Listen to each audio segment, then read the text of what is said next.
Anybody but Bill can ask questions. Yes, ma'am.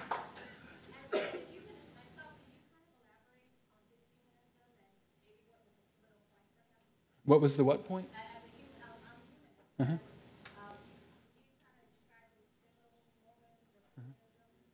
It's kind of a long story, but Dobie was basically a 19th century libertarian. He didn't want any government interference or anything. And so when the New Deal came along, he saw the government trying to regulate business or industry or people. He saw that as a real assault on freedom. And so he was very much anti-Roosevelt, anti-New Deal. And gradually he came to realize that the right-wing businessmen posed a bigger threat to individual liberty than the federal government did through their control of the universities and clamping down on particularly the issue of academic freedom, and freedom of speech was a major concern to him. And so that really kind of set him off.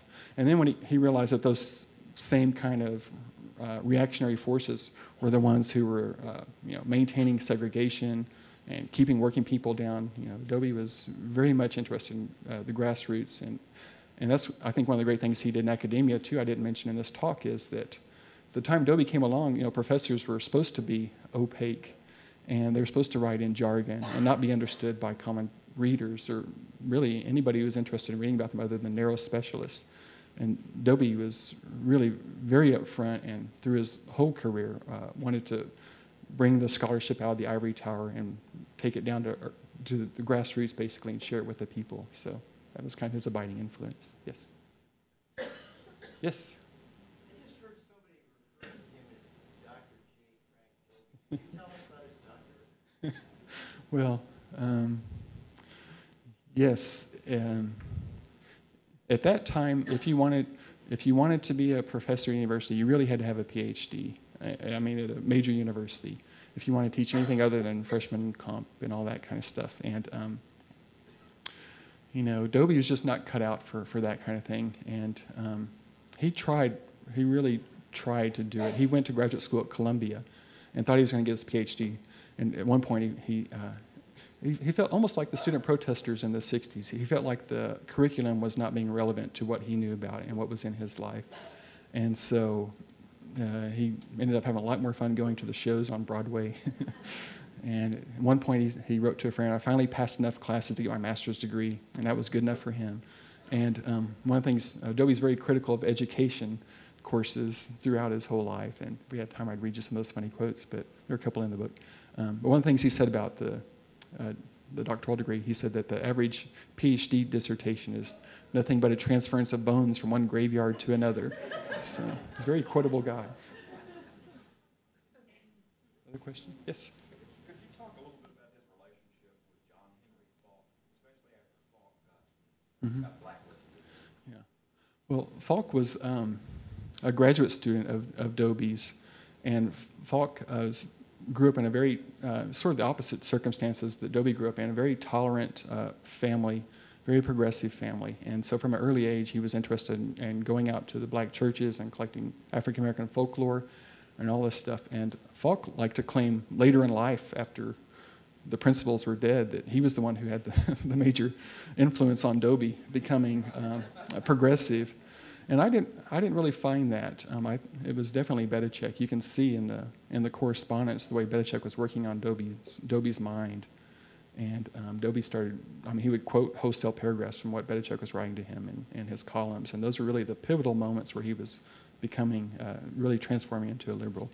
But John Henry Falk certainly is just a remarkable personality. And they were amazed to see him go on to New York and become so successful.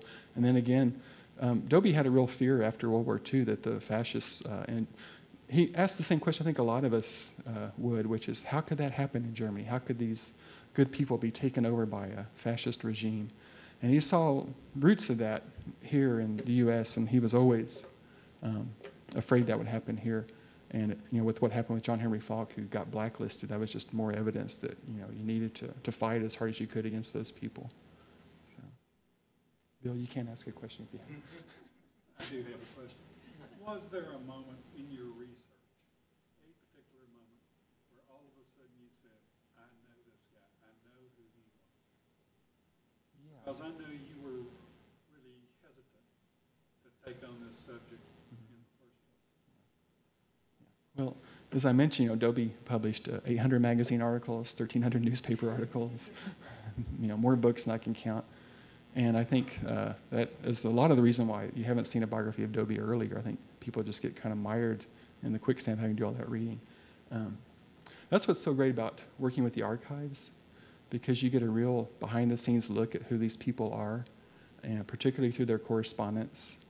And I don't know if there was a particular moment, because there are so many facets to Dobie. He was, so many sides to Dobie. But there were certainly moments where you're like, aha, so here's part of who he was.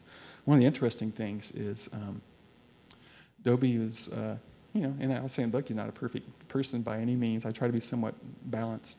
But interestingly, I was really curious about his relationship with J. Evetts Haley, because you would see these snippets where Dobie would say terrible things about the New Deal and Roosevelt and all that. And of course, later became one of Roosevelt's biggest defenders and admirers. And I figured, well, if that would appear anywhere, that would appear in his letters to J. Evetts Haley.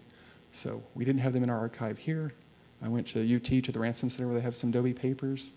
They weren't there. And so I went to the Haley Memorial Library in Midland. They said, oh, yeah, we got all Dobie's letters to Haley.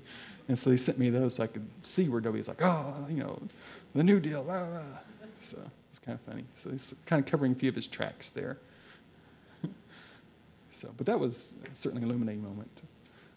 Hi, Jim. Yeah. It seemed to me that it seemed like you wrote the manuscript so fast, and yet, I don't know, maybe you were doing research for, what was it, a 7-week period when you were on a leave, and in that amount of time, it seems like you wrote the whole book. But I was just wondering if you could talk about really how long the process was and how much time you spent on research, and why you can write so quickly. Well, because I'm not a great writer. It makes it a lot easier if you don't have that pressure on you. But, well, there was, a year and a half of research and everything ready. And the library, you guys were so generous to give me 7 weeks off, which we may never see again in this world for anybody in the library. But that's another subject. And truthfully, I planned to do a lot of writing over that 7 weeks. But, Enchanted Rock, Lost Maples, and take the kids out. And that was the 7 weeks when it rained every single day. That was in summer of 2007. I'm serious. Every single day it rained. So there was nothing to do but sit at home and write. And that's when Truman and I bonded a lot, actually. And so that had a lot to do with it. But certainly all that preparatory work, I think, we write here a lot. You just get in the habit of writing. Just like the journalists, when Connie mentioned Bud Shrake earlier. When he was a journalist, they were writing 50,000 words a week. So, you're going to sit down and write a 100,000-word novel. It's 2 weeks' work, basically. So, anybody else? Connie? Talk to Bill about that. Bill had been on me for a while to write about Dobie, and I wasn't quite ready when he first talked to me, but I eventually became ready. So, and I realized that if Bill gives you advice, it's good to listen to him because he has good advice a lot of times. Anybody else?